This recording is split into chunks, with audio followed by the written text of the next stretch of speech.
Mereka itu beralasan dengan firman Allah di surat Al-Isra ayat 71. Al-Isra 71. Yauma nad'u kulla unasim bi imamihim.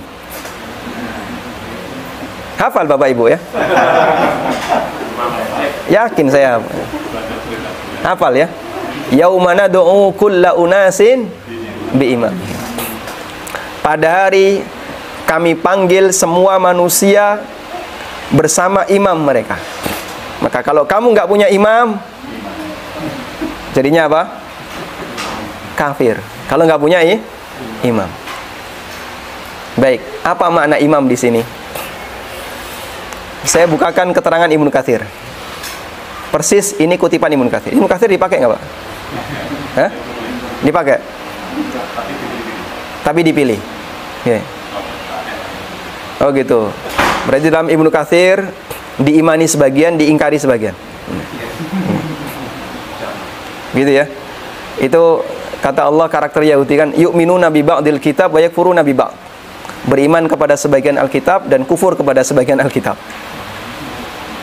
Diimani sebagian, dikufuri sebagian. Tayyib. Semoga ini juga yang termasuk dipakai ya. Apa makna imam di sini? Ada 3 pendapat. Pendapat yang pertama, binabiyihim. Imam di situ adalah nabi.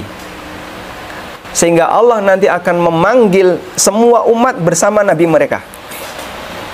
Dan itu sejalan dengan firman Allah di surat An-Nisa, waji'na bika ala haula'i syahida.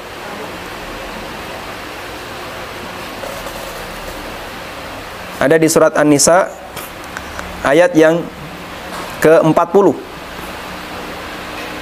ke-41. Allah berfirman, "Fa kaifa idza ji'na min kulli ummatin bi syahidin wa ji'na bika 'ala haula'i syahida."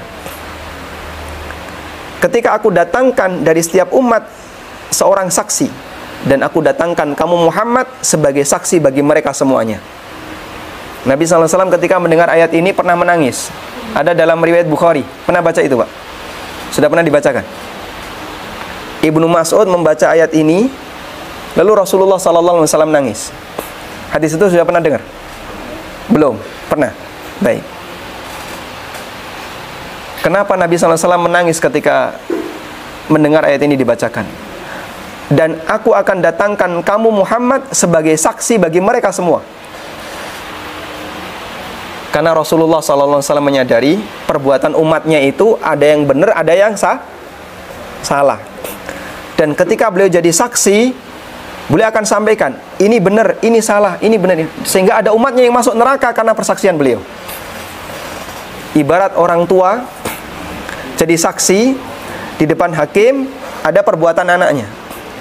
Anaknya sendiri, ini salah, anakku. Meskipun salah. Akhirnya anaknya dihukum, masuk penjara. Orang tua sayang kepada anak, nangis nggak? Nah, Rasulullah SAW nangis.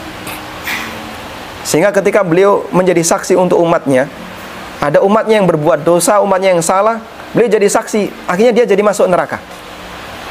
Rasulullah SAW menangis karena sayangnya beliau kepada umatnya. Tayyib. Sehingga umat didatangkan bersama nabinya. Ini makna imam yang pertama. Yang kedua, makna imam yang kedua adalah kitab yang isinya syariat, yaitu Al-Quran. Dan ini pendapat Ibnu Jarir At-Tabari yang dinukil dari Ibnu Zaid.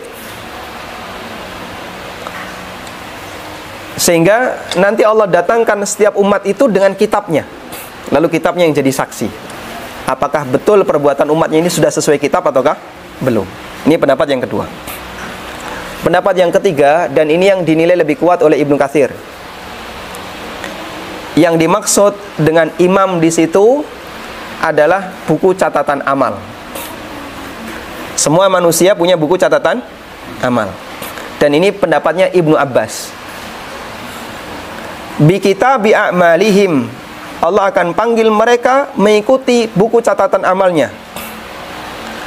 Dan ini sama persis seperti firman Allah di surat Yasin ayat 12, wa kulla syai'in ahsaynahu fi imamin mubin. Imam mubin di situ adalah buku catatan amal. Semua aku catat di imam yang mubin. Sehingga imam di ayat ini sama dengan imam di surat Yasin. Sudah? Maka siapa yang mengatakan bahwa imam di ayat ini maksudnya adalah imam jamaah, berarti dia membuat pendapat yang keempat, yang tidak pernah dikenal dalam Ibnu Katsir.